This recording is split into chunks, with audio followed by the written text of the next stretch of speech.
नमस्कार तथा हार्दिक स्वागत छ आर्ट अफ टिचिङ युट्युब च्यानलमा। म विदुरहरि आचार्य। आजको यस भिडियो सामग्रीमा म यहाँहरूलाई हामीलाई अति नै आवश्यक युनिकोड फन्ट कसरी इन्स्टल गर्ने आफ्नो डिभाइसमा भनेर जानकारी दिन गइरहेको छु। हामीलाई नेपाली फन्ट अन्तर्गत चाहे त्यो अनलाइनमा लेख्न होस् वा अन्यत्र जहाँसुकै हामीलाई टाइप गर्नका लागि अहिले युनिकोड फन्ट अत्यन्तै सजिलो हुन्छ।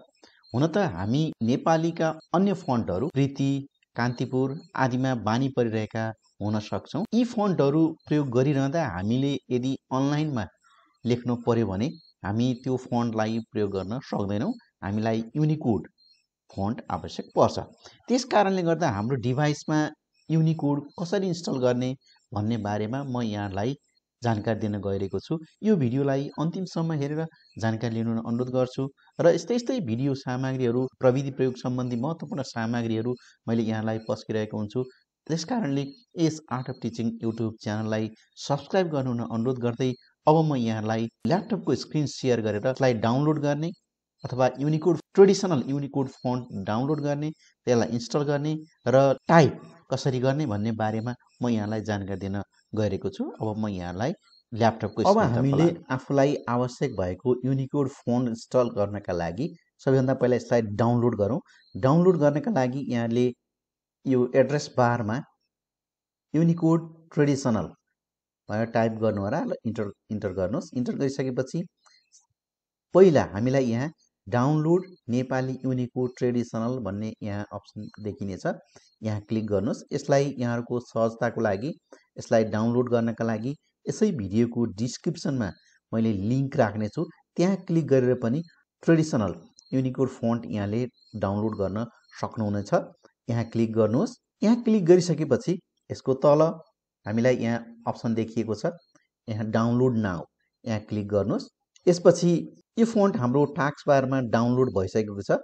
यहाँ ड्रपअपमा क्लिक गरेर यहाँ सो इन फोल्डरमा क्लिक गर्नुहोस्।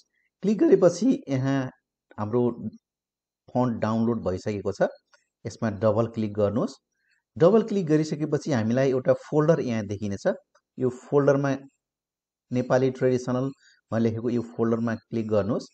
क्लिक गरेपछि हामीलाई यहाँ यसको किबोर्ड पनि हामीले यहीँबाट देख्न सक्नुहुनेछ भने इन्स्टल गर्नको लागि नेपाली युनिकोड भन्ने अर्को फोल्डर रहेको छ, यहाँ क्लिक गर्नुहोस्। क्लिक गरिसकेपछि हामीलाई यहाँ सेटअप EXE भन्ने एउटा अप्सन देखिनेछ, यहाँ क्लिक गर्नुहोस्। यहाँ क्लिक गरेपछि अब हामीलाई Nepali Unicode traditional layout has been successfully installed भनेको छ। अब हाम्रो डिभाइसमा यो इन्स्टल भइसकेको छ। यसलाई क्लोज गरिदिनुहोस्। अब यहाँले देख्नुहुन्छ हाम्रो यो टास्क बारमा अघि यहाँ यो ENG यो भाषाको हामीलाई यो अप्सन देखिएको थिएन। अब यहाँ टास्क बारमा ENG देखिएको छ। अब एकपटक हामीले यसलाई यहाँ क्लिक गर्नुहोस्। क्लिक गरेपछि नेपाली युनिकोड ट्रेडिसनल भन्ने देखिनेछ। यसमा क्लिक गर्नुभयो भने अब हामी युनिकोडमा टाइप गर्न सक्छौँ भने फेरि यसलाई एकपटक क्लिक गर्नुहोस् र इङ्ग्लिसमा क्लिक गर्नुभयो भने अङ्ग्रेजी भाषामा हामीले यसलाई टाइप गर्न सक्छौँ।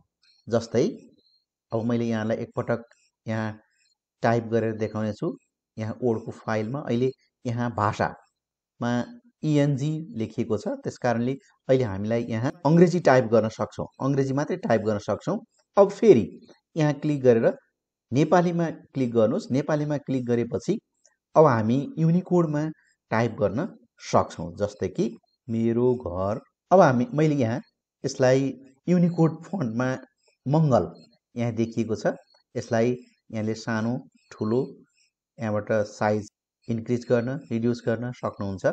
यसरी हामीले सजिलै आफूलाई आवश्यक पर्ने यो युनिकोड फन्ट यहाँबाट इन्स्टल गर्न सक्छौँ। यसलाई भाषा चेन्ज गर्नका लागि सहजै हामीले किबोर्डबाट पनि सजिलै भाषा परिवर्तन गर्न सक्छौँ। अङ्ग्रेजी भाषा र नेपाली युनिकोडमा टाइप गर्नका लागि यहाँले आफ्नो डिभाइसको किबोर्डमा रहेको सर्टकट कीको रूपमा हामीले भाषा परिवर्तन गर्नको लागि विन्डोज की र स्पेस बार एकैचोटि थिच्नुहोस्। यसरी थिच्दा पनि हामीले भाषा परिवर्तन गर्न सक्छौँ। अहिले अङ्ग्रेजी भएको छ यहाँ। यसैगरी फेरि एकपटक यहाँले यो विन्डोज की र स्पेस बारलाई एकैचोटि थिच्नुभयो भने अहिले यहाँ नेपाली भएको छ। यसैगरी यहाँले अल्ट र शिफ्टलाई एकैचोटि थिच्नुभयो भने पनि यो भाषा हामीले सर्टकट कीको माध्यमबाट पनि सजिलै यो भाषा परिवर्तन गर्न सक्छौँ। यस्तै हामीले अघि डाउनलोड गरेको यो फाइलमा किबोर्ड, यसको किबोर्डको लेआउट पनि देख्न सक्नुहुन्छ। र यो लेआउट जबसम्म हामी यो नेपाली युनिकोडमा ट्रेडिसनलमा बानी परेका हुँदैनौँ तबसम्म हामीले यो युनिकोडको यो लेआउट यसलाई हामीले प्रिन्ट गरेर पनि यसलाई हेरेर पनि केही दिन यसमा बानी पर्न सक्छौँ। यसलाई हेर्न सक्छौँ कुन कीमा कुन अक्षर रहेको हुन्छ। थोरै यो प्रीतिभन्दा अलिकति फरक रहेको हुन्छ तर धेरै जसो मिल्ने पनि हुन्छ। त्यसकारणले यो लेआउटलाई हेरेर सजिलै हामीले यो युनिकोड अथवा ट्रेडिसनल युनिकोड फन्टलाई हामी प्रयोग गर्न सक्छौँ। र यो भिडियोको माध्यमबाट पक्कै पनि यहाँले आफ्नो डिभाइसमा युनिकोड ट्रेडिसनल फन्ट इन्स्टल गर्नुभयो होला भन्ने आशा व्यक्त गर्दै यो भिडियो यहाँलाई पक्कै पनि उपयोगी रह्यो भन्ने विश्वास व्यक्त गर्दै बिदा हुन्छु। हस्, धन्यवाद, नमस्कार।